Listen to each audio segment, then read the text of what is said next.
Hello বন্ধুরা, আসসালামু আলাইকুম। আপনারা সবাই কেমন আছেন? আমি ভালো আছি আপনাদের দোয়ায়। আপনাদেরকে এখন অনেক সুন্দর একটা জিনিস দেখাবো। এগুলো হলো আমার বাসার ফুলের গাছ।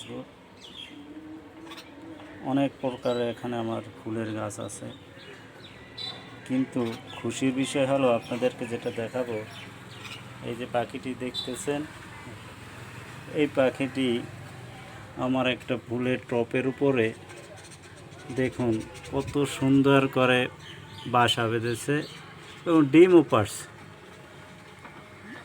ডিমগুলো এই যে দেখুন বন্ধুরা, আর বাসাটা অনেক সুন্দর করে সে বেঁধেছে।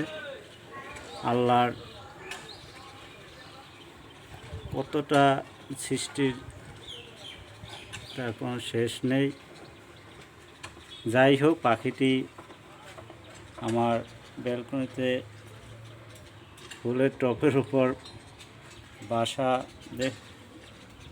আমার বাসাগুলো দেখে আমার কাছে খুবই আনন্দ লাগতেছে। যাই হোক, আপনারা সবাই দোয়া করবেন পাখিটি যেন ডিমগুলো ঠিকমতো ফুটে বাচ্চাগুলো সুস্থভাবে হয়। সবাই দোয়া করবেন।